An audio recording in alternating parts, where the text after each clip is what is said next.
Welcome to the brand new Draymond Green Show YouTube channel. Hit subscribe so you don't miss out on any of our content. What's up, everybody? Welcome back to the Draymond Green Show. Our next guest is a guy who I got a serious question to ask, and we'll get into that later. But more importantly, a three-time NBA champion as a player, NBA champion as a coach. Said my congratulations. Sam, I am the man. OG, Sam Cassell. Thank you. Welcome to the show. Thanks for having me, man. Absolutely, man. This is an honor for me to have you on here. You know, I have the utmost respect for you. I try to always make sure I show that respect and show that love when I see you. Every time.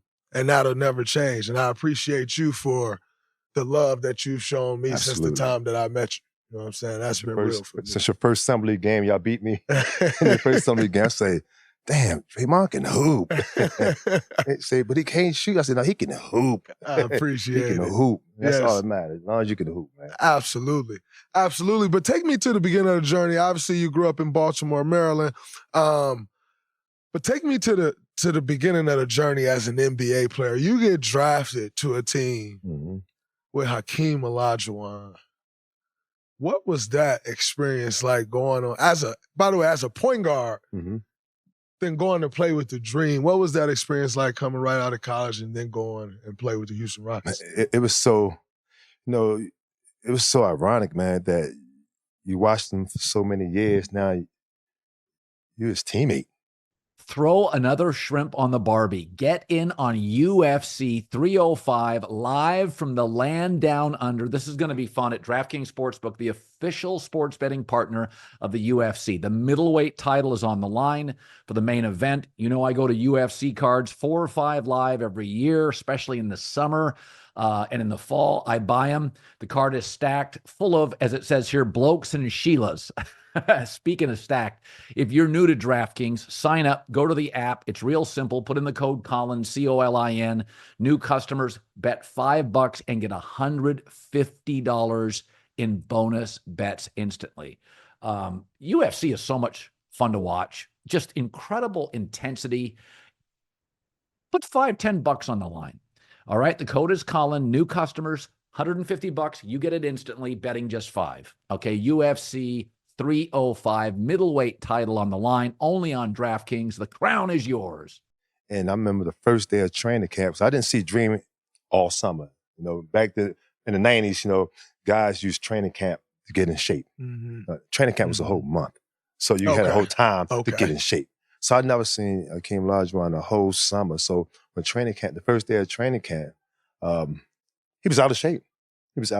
And when preseason came, man, I was like, wow, like, man, he ain't that good. You know what I'm saying? Like, he ain't that good. Not knowing that the veterans use training camp to get their body going and get their mind together. So our first couple of preseason games, we was terrible. He had like 5 points, like 5 rebounds. And I'm like, man, like, this team won 54 games last year. I know we ain't this bad. Now, I understand it's preseason basketball, but I really don't understand it's preseason basketball because in college, we had an exhibition game. You go hard. Absolutely. You go hard. You know what I'm saying? If you didn't go hard, the head coach had something for you later on. Absolutely. So, and I never understood, like, man, I asked him one day, I said, Train, like, what's going on, man? Like, after the 4th game, we like 0-4, getting blown out by 20 points every preseason game. Blown out. I was like, what's going on? And it was so simple. It wasn't even a thought process to him. He said, Sam, they don't send these stat sheets to New York. And I was like, what are you talking about New York for? Like, what? Why would they send stat sheets? Not knowing the league office is in New York. Not having a clue, like, what are you talking about New York for? Didn't understand. So I asked Kenny Smith that. I said, that's a gift. What are you talking about, man? He said, Sam, the popcorn ain't popping yet. Stat sheet's not real yet. So fast forward, open the night. Now, we 0-8 in preseason. We had 8 preseason games back in the day. We 0-8. Our average loss was by like 16, 17 points. Jesus Christ. And, man, when them lights came on, open the night, I could not believe what I was witnessing. We played the Golden State Warriors. I'll never forget this. Man, this man had like 38, 14 rebounds, 6 blocks, 7 assists, 3 steals. He was in every category, man, that he was leading every category. Blocks, steals, everything. And I asked him after the game, I said, Dream, where was that in preseason? And he took a small piece off. He said, it doesn't count. This counts. The popcorn sellers right now is ready. It's time to go. And ironically, we went 18-0. No, we went 21-0 to start the season off. 0-8 in preseason, went 21-0 to start the season. It's crazy. So that right there for you as a rookie, you see that fuck your mind up. Oh, I'm done. I'm just like, this the baddest dude in the game of basketball. Because you understand, Michael Jordan has retired now. Yep. He's gone. Yep. I said, this is the baddest dude in basketball, offensively and defensively. Because he was that rim protector. One day I was guarding someone, I think John Stockton. He beat me off the dribble, and I reached in and fouled him. And he lost his mind. Sam, what are you doing? Don't foul him. Look up there. And I look up in the stands, up in the ceiling. It was the all-time shot block leader. He said, I'll block it. Don't foul him. Trust me, I'll be there. And man, it was a pleasure just to be his teammate because I know that if I got beat off the dribble, he's coming. He may not block it, but he's going to make you miss. Absolutely. 80% of the time. Absolutely. So I've been doing, I've had honor of working with Jet. Yeah. Chuck, Shaq on TNT. Great guys. Amazing guys. And we had these conversations, and Jet in particular. And Jet say, I'm telling you, Draymond, Nikola Jokic has absolutely nothing on Hakeem Olajuwon. And I got a problem with that. I got a problem with that because I have a hard time believing that. And I know Dream was great. I get it and all of that. But to say Joker not even in the same category with Dream is crazy to me. How do you feel about that? I think Joker is... See, Dream is the beast both ways on the court. Yeah. You know, Dream, like I said, Dream was in the top 10 in every category in the NBA. Steals, rebounds, scoring. So Joker, I think he would score on Dream, but Dream will weigh him down because the constant pressure. He's not backing Dream down under the basket. You know what I'm saying? Yeah. That's not happening. Yeah. That's not happening. And on the other end of the court, Joker don't have a chance. Facts. He don't have a chance. He think that Joel Embiid gave him problems, offensively. He wouldn't have a chance because how could you stop him? Dream had a counter to everything you did defensively. He had a counter. And the crazy part about it, he used to practice these things. And sometimes he just brings something out that the move he go baseline and that we never saw that all year. He brought that out against David Robinson in the Western Conference Final. We never saw him. He never did that the whole season. He brought that thing out in the Western Conference Finals against David Robinson. We was like, and it blew everybody mind. Like, what the fuck was that? And David Robinson was the MVP. Yeah. It was the MVP.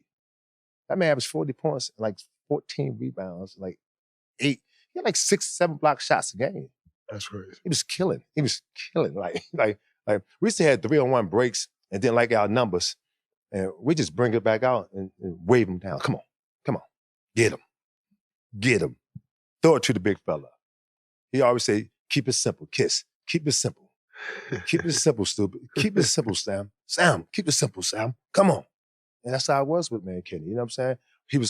Dream was always our outlet in the game of basketball. Now, he was very demanding. He was very demanding now. He wasn't easy to play with, but he was good. He was real good. So when you look at the all-time list of centers, where does he fit on that list? You got guys that I have seen. Yes. He's right after Kareem.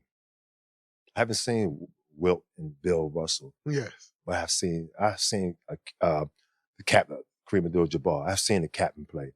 I think he's right behind him. And I think Shaq is right behind Dream. That hurts my feelings because Shaq is my all-time favorite player in history.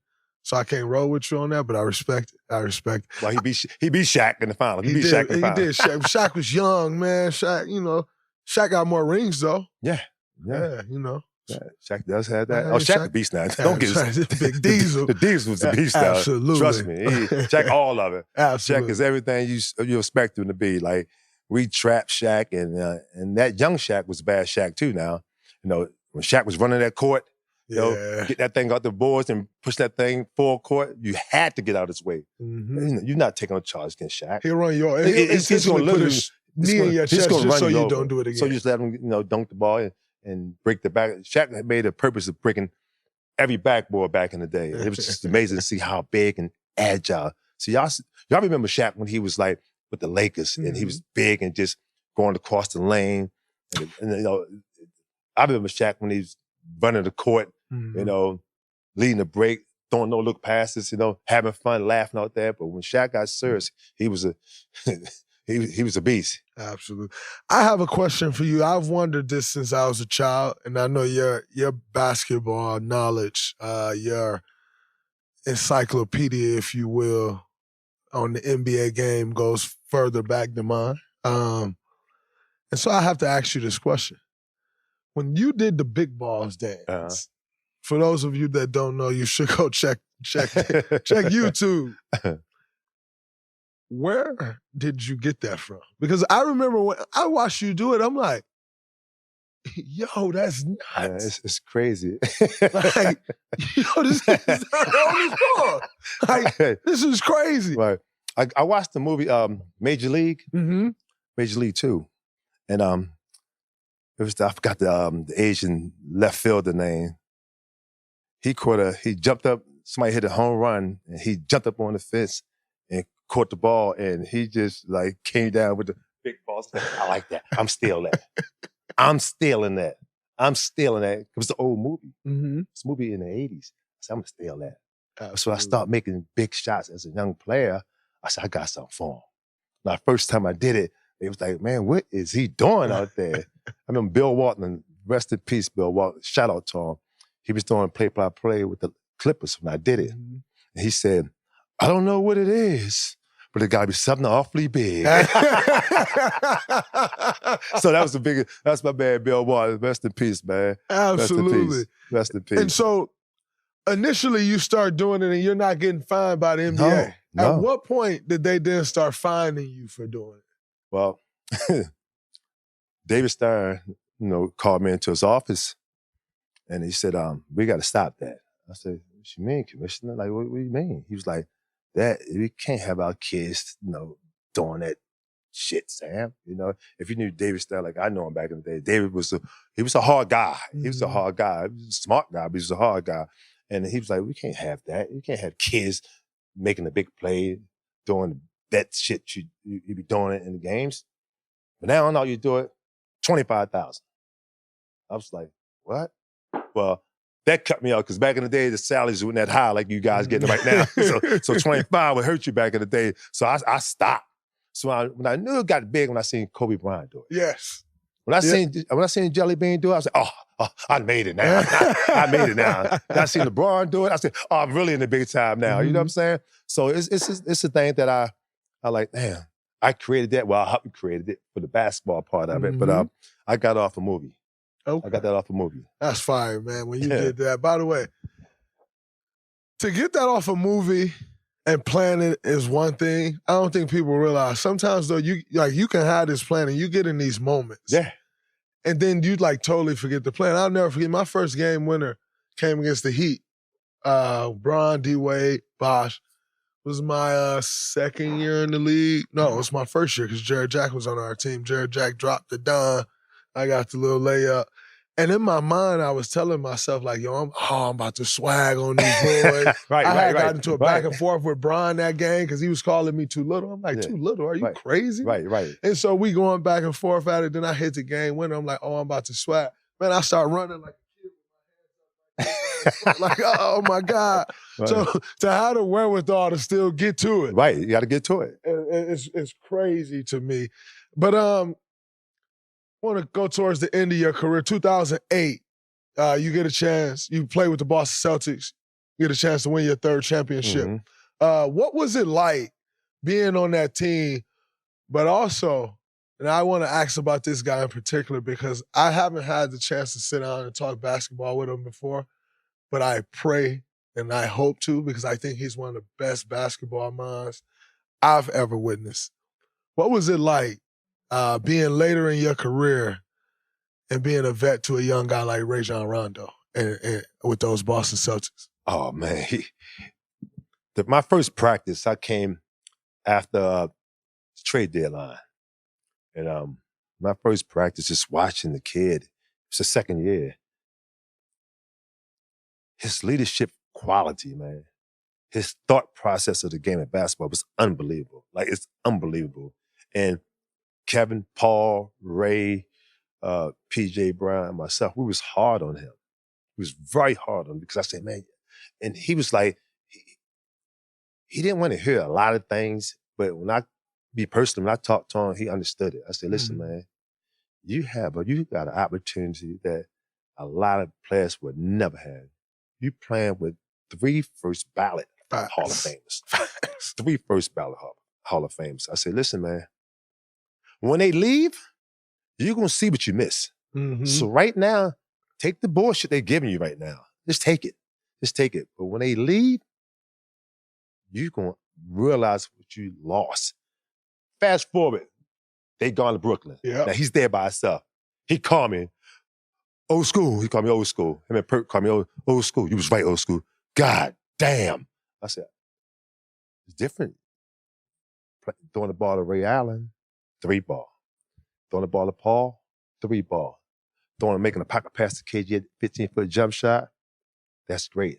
Now you got, I don't know who you had on his team, but he had them kind of guys on his team. And now his assist numbers are going down. His steals numbers are going down. And he's not winning big as he won. And think about it. He won 55 games for like 4 straight years. Back then. From 55 to 39 to 40. You know how it is. It's a big drop off. It's a big drop off, chat. You know how it is. Ooh, you know yes, how it is. I do. 72, you win 65, then you like, man, we at 47 right now. Yeah, 47, guess what? One of the years, obviously, everybody was out. We won 15 games in 2020. And I don't care how much you win, that's a mental toll right there. Oh, it's brutal. That's driving to the game. Knowing when you win when y'all won 70-plus games, you driving to the game. You know you're going to win. You know, music blasting, you know what I'm saying? When you ride to the game, and you're like, damn, this can be hard. No. Ain't no this can be hard. I know we're about to lose. Like, yeah, but you don't want to think it, but you know, realistically, you're like, damn, that motherfucker. Tough tonight. They had a day off. We come off a back-to-back. Start putting all that together. We lost in double overtime. Facts. You know what I'm saying? All that takes a toll on your mind mentally, man. And but back to Rondo, man, he a bad boy. I think he should be a Hall of Famer, me personally. Yeah, I agree. Man, that's my guy, Doe, my guy, man. Like, he was tough. You know, the battles him and Doc had, man, it was just, Doc was just trying to coach him. He was the thoroughbred, and Doc was just trying to coach him. And sometimes Doc would throw him out of practice. I'm 38, 39 years old at this time. I know when he got thrown out of practice, now I got to practice now. You know what I'm saying? Yeah. Sam, turn over Green. You run a show. Shit, I'm ride this bike all night. I don't want to be practicing. You know what I'm saying? Shit, I'm gonna chill out. You know? One day I went to go get him. I said, come on, Doe, you come back. He come back. And one day Doc was like, don't go get him. Let him go.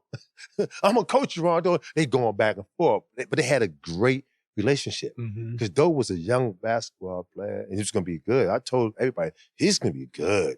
He's going to be good. But he can't shoot. I said, it don't matter. It don't matter if you can't shoot. He going to get you 12 points and 13 assists and 8 rebounds. He was down there triple-double. Especially when the big 3, when they left. Yeah. He was really doing his thing. Absolutely. He was 2-time All-Star when they left. Yep. That's so a fact. he was doing his thing. Absolutely. I want to switch gears a little bit. And you kind of just went into it a little bit, but to your coaching career. And I want to move backwards. I want to start where you are today. As I said, not on camera, but congratulations. Thank you, man. NBA champion again. But I want to ask you one in particular. You just won you just won a championship, Joe Mazzulla, the head coach. You've coached with Doc Rivers. Doc, much older now. Mm-hmm. Joe, if I'm not mistaken, the youngest coach in the NBA, Yes. if not very just close turned to 36. it. Okay. What was it that you saw that you said, you know what? I feel like that's the place for me to go because, you know, you would never need a job. One of, if not the best assistant in the league. Opportunities to go everywhere. Were with Philly. Have been rolling with Doc, and now Doc's your guy. And then you decide to go over there. Ends up becoming championship really fast. Mm-hmm. But I think my question is, what were some of the differences that you had to adjust to in being with Doc for so long, who's an older coach, established, been around, and then now you go into a young Joe Mazzulla where obviously you got respect for him as the head coach, but you also have been around way longer. Your knowledge of the NBA game goes way deep. What was that adjustment like and some of the differences and similarities in those two? It was easy. Doc is an alpha dog. You know what I'm saying? Doc gonna do things the way he's gonna do them because he has success. But Doc also take advice. You know, sometimes when I say, hey, man, that's it. Chill out. And I'm here, chill out. Just like that. All right? They had enough. You know, you beat them up too much. But guys that I know for a fact that Doc has helped with their basketball career, Montrezl Harrell, best year ever. Best year ever on Doc. Yep. Lou Will. Absolutely. Best year ever with Doc. You know what I'm saying? DeAndre Jordan, Blake Griffin. These guys had their best careers with Doc. Paul Pierce, their best career with Doc. You know what I'm saying? When I got with Joe Mazzulla, Joe was so young, and Joe really didn't have the knowledge of how to deal with the NBA ball player. Didn't have the knowledge. And the X's and O's, how to prepare his team to play, oh, he got that. He's got that, man. Our locker room, our coach's locker room is I know it's like no other locker room. You know what I'm saying? We do things a little different in Boston. You know, we do things a little different as a coaching staff. Everyone has an opinion. Our coaching staff has an opinion, but it's Joe's ultimate decision, and we roll with it. We roll with it. If I don't like it, I just don't like it. But I'm not gonna say I told you so. Yeah. You know what I'm saying? We roll with it. We at least play it. On to the next game. People just don't know Joe Mazzulla. They just don't know him. That's you know, they just don't know him. Excellent coach. Great dude. Great person, man. Great. He allows me to be me. Doc allowed me to be me. You know what I'm saying? But Joe is so much younger than me. And I just like, hey, man, my whole thing with him is enjoy this process. Enjoy it, man. It's a hell of a ride. Enjoy it. We work hard. We do things different. We prepare hard, and we get the most out of our ball club. He does a great job getting the most out of his ball club. He's not a big yeller. He just states facts. He just states facts. Y'all want to win a championship? Let's go try to win a championship. That's what y'all said y'all wanted to do. Let's go win a championship. All right? But we can't be bullshitting or 10 games in 15 nights. Let's win all 10 of them. Let's try to win all 10 of them. Let's not take the coward way of, we kind of tired. You know what I'm saying? Well, come on, bench. Y'all want to play? Everybody want to play until it's time to play. Facts. You know what I'm saying? Facts. Everybody want to play the 11th man on the team. He want to play until it's time to play. Okay, it's your time now. And this year, our guy stepped up. We lost to y'all in 22. We lost to y'all this season. Oh, yes. Y'all came back. Yeah. Winning the whole game, y'all came back. I was kicked out that game. I watched it on TV. Okay. Y'all came back. Steph made some crazy shots. Yeah. You know, we was up big, came back. And we came in as staff, said we had to say. We didn't motherfuck them. You know what I'm saying? Next day, go to Sacramento. We knew they was going to be in trouble. So our guys, we knew we gave one away. We gave a game away. We didn't give it away. Y'all took it. As Joe Mazzulla like to put it, no, you don't give games away. They took it. We ain't letting Sacramento take it from us. Went down there. JT didn't play, and We beat the brakes off. 30. We beat the brakes off. But it's how the game of basketball goes. Mm-hmm. It's so unpredictable. You know what I'm saying? Absolutely. But we put forth the effort and energy, man. But George's been great with me. He's been, he wants me to get a head coach job better than anyone. You know what I'm saying? He thinks I deserve it. But, when the time comes, I'll be ready. You know what I'm saying? I'm not giving up. I still love this. I love to see guys like Shea. I worked with Shea when he first came in the league. And Tyrese Maxey, when the whole NBA say, he can't shoot. And I was like, what the fuck are they looking at? What are they looking at? A guy with that great rotation on his shot and can't shoot, it gotta be crazy. Yeah. Gotta be crazy. They just need the reps. Mm-hmm. Game reps. NBA reps. Yeah. His rookie year, we didn't give him game reps because Ben Simmons was playing all-star, all-pro basketball. Yes, he was. By far. Yes, he was. By far. So Maxey had to wait. Mm-hmm. But while he was waiting, he in a lab with one of the kings. You know what I'm saying? Yes, he in a lab with me every day. Every day. If you can ask him, I was on him every day. We're going to get better every day. So when it's time to come, you can ask him. When it's time to come, you can be ready. I told Maxey after his second year, I said, you're going to be a max ball player one day. He thought I was crazy. You think so, G? I said, trust me. I seen it. I told John Wall, I told Bradley Bill, I told Shea. When I told Shea, SJ, that he was like, come on. He called me Pops. Come on, Pops. Seriously? I was like, you're going to be one of the baddest guards in the NBA because we haven't seen a guard like that. Mm-hmm. Sean Livingston was 6'7", but Sean Livingston couldn't score like him. That's a fact. That's a fact. I had Sean Livingston his second year in the NBA with the Clippers, but Sean wasn't Shea.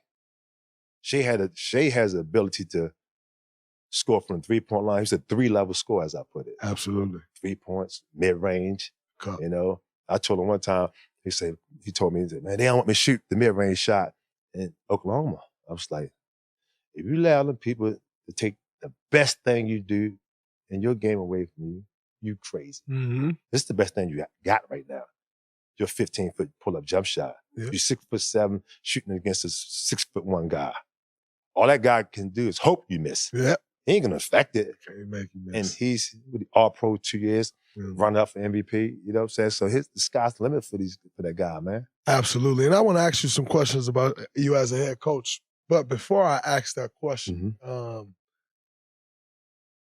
like I said, you just coach Boston Celtics to a championship. And I got a lot of love for JT. It's my young dog.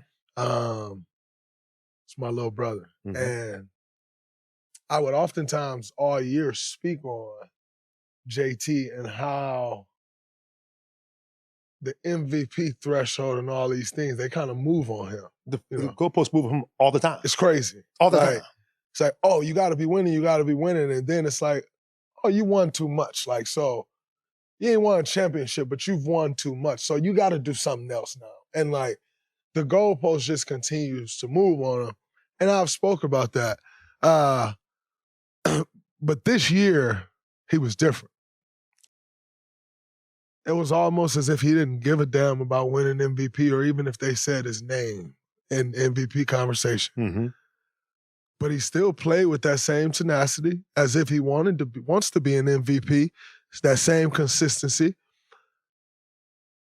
But there was a calmness in his game that when they're double teaming him in the NBA Finals, he got 11 assists in the first half. Right. Making the play, like making the right play, not like literally getting to the rim or getting to the paint and realize the guy had already stepped up. Don't even look at the rim. I'm making the next play, and it was so beautiful to watch. Can you talk to me what that was like up close and personal and watching him this year and kind of how he approached this year, which ultimately led to him winning his first championship? He don't get the credit that I think he should get because he sacrificed so much. He averaged 30 points last year. Yes, he did. Averaged 30 points. And guys who average 30 points when I come back that next year average 31 points. Absolutely. But for us to win a championship, we added Porzingis, Drew Holiday. So we added better offensive players on our ball club. Yeah. He sacrificed so much. He gave up 5 points, which is a lot of points. That's a lot. A lot of points. Gave it up. That's 8 shots a night. Gave it up for the betterment for our ball club. We didn't need him to score 30 points. Some nights we need him to score 40 points. Yeah. Some nights. But how our team is made up, we don't need no one to score 40 points. If that night happens to score 40 points, we're going to ride it. Mm-hmm. The thing that people don't understand about Jayson Tatum, he wants to win. He's not a rah-rah guy. He's not a guy who shows a lot of emotions. But when he shows emotions, I love it. Yeah. I love it. Yeah. I love it. I didn't know him that much until I got to Boston. I started working with him. He's been great to me, great to Joe. He's our leader. Mm-hmm. He's the guy who, game 2 in the finals, he just picked Dallas apart, and Drew Holiday was our leading scorer. Yep. You know, imagine somebody bet on that and say, is Drew Holiday going to be the leading scorer in game 2? Imagine how much money they made on that. You know what I'm saying? But he did so much for our ball club. Rebounding the ball. I'm saying, you got to rebound more. You have to rebound more.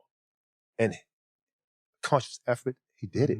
Yep. You got to stop selling for 3 sometimes. You got so much left in this game. His game, he's so young. He's 26 now. Yep. His game's still growing. He's still growing. He ain't 30 yet. Mm-hmm. And he's so good with his teammates. He's so good with his teammates.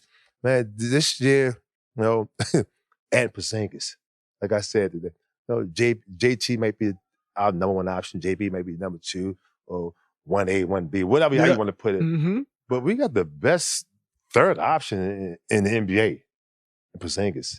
The best third option, you know what I'm saying? You can't play a small guy on him because he's going to kill a small individual. You put a big on in the drop coverage, he's going to shoot the lights off the ball. You know what I'm saying? He's going to protect the rim. So our makeup of our team was so good, and we played hard. Yeah. That's Joe Mazzulla. Practice with music on, loud music, you know what I'm saying? You know, our young boys, you know, that young boy music. But this year I told Joe, we're going to have some OG music, you know what I'm saying? Mm-hmm. One day of practice, just one day.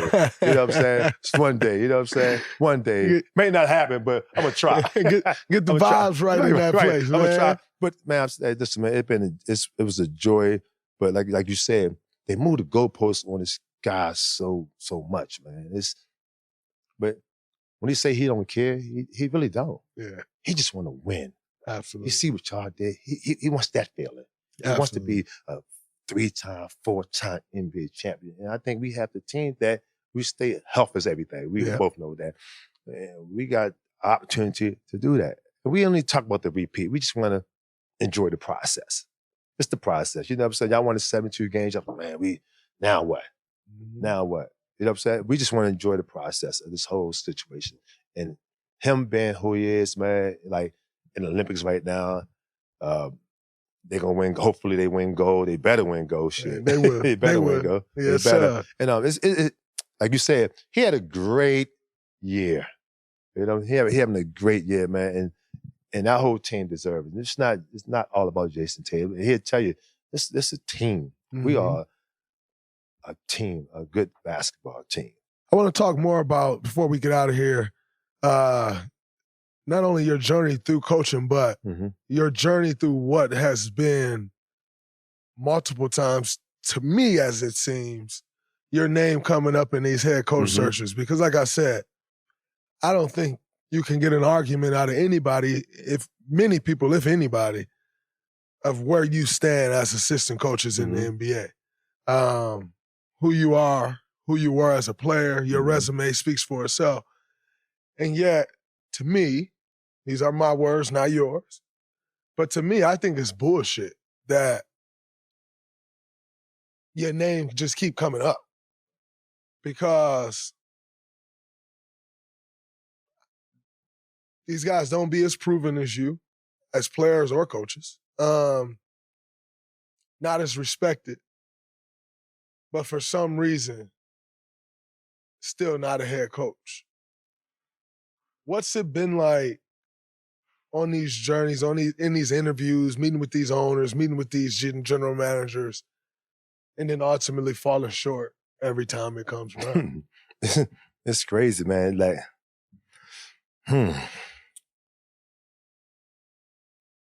it's been, it's a hard question to answer. You know what I'm saying? I have the experience. I know what buttons to push, get the best out of players. Can I be hard on players? Absolutely. Ask the guys that I have coached, can I be hard on them? But being hard on them don't mean you get the best production out of them. Absolutely. It don't mean you get the best production out of them. You got to know someone off the court to really understand them. I remember I was watching The Last Dance, and I seen Phil Jackson and Dennis Rodman. Mm-hmm. They just vibing. And Dennis said, he took the time to know who I am off this court. He took the time to find out who I am off the court. I heard Michael Jordan say about Phil. He took the time to find out who I am off this court. Because on the court, I'm going to be who I am. To find out who I am. So Phil knew the right buttons to push with Dennis Rodman, who was, back then, was a wild boy. You know what I'm saying? But when he came to work, he came to work. Yeah. You know what I'm saying? And as far as me not getting a head coaching job, I'm not giving up. Yeah. I'm not giving up. Because I love this shit. I love the game of basketball. You can ask anybody in Boston, when I come to work, I never have a bad day. Even though I might have a bad moment before I come into the office, no, we all have families, you know what I'm saying? Absolutely. You know, I might have a bad moment, but I don't bring my bad moments to that basketball court, my players. Because I know my players might have a bad day. So if I'm miserable, not miserable, if I'm not in the right state of mind and they're not in the right state of mind, we're not getting nothing accomplished. So I always have a great attitude around the facility. I go around every day. I speak to everybody without traveling party. The trainers, the equipment managers, I speak to everybody. You know, what's up, y'all? You guys, anybody on that staff, because I understand that means something. Absolutely. You know what I'm saying? Because I'm coming to a new staff and they really didn't know, they don't know who I am. Mm-hmm. You know, they heard. And all of them say, oh man, Sam's a great dude. Knows the game of basketball. I know how to push and get the best out of players. You know what I'm saying? I'm not a yes me man. And that may hurt me. You know what I'm saying? I'm not a guy who, I want to put this, I'm a company man, but I'm going to do things the way I think it should be done. Absolutely. You know? Absolutely. Somebody else, I'm not going to, you earn playing time. You don't just get playing time. I think not someone that's afraid of that aspect of me. You know what I'm saying? I'm just not giving up coaching this thing. I love it too much. You know what I'm saying? I got the respect of the players, and I know how to get the best out of players. Before we go, when you look at your journey, I truly in my heart believe that you will be a head coach in this league. One day. But when you look at your journey, and as you know, the drastic differences where teams can lie. A team can be super young with no experience, a la Detroit Pistons, and you could have a team that's getting older with a ton of experience, a la Los Angeles Lakers, Golden State Warriors. When you look at your journey, all that you've gone through, if you could pick, and you said, I'd rather start with one of these teams that don't know much and help those guys get to the top, or I'd rather take one of these teams that could be right on the cusp on either side of the hill. Because good or bad. Yeah, good or bad. In 2022, they said we were on the cusp. They said we were on the wrong side of the hill. We won a championship, right? Exactly. So on the cusp is on the cusp. Or would you prefer a team like that to where you can help push them to that championship right away? It don't matter. It don't matter. I coached the Washington Wizards. Yeah. My first 5 years in coaching. We won my first year, I think, 18 games. Next year, 20 games. Third year, 24 games. In my 5th year there, we won 47 games, made it to the playoff, won the first round. So I've been through every aspect of coaching. I've seen the good, I've seen the bad, I've seen the real bad. You know what I'm saying? And as a coach, it humbled me. I just grew as an individual. I'll tell you a story. John Wall, his rookie year, he lost 8 games from high school to college, 2 years. He came to my room one day. I know we was in Cleveland. We 5 and like 25. Bad year. He knocked on my door. I said, oh, what's going on? Like, John Wall, in tears, crying. He lost 25 games. It ain't December yet. He lost 25 games. It ain't December yet. He asked me, say, OG, is it going to get any better?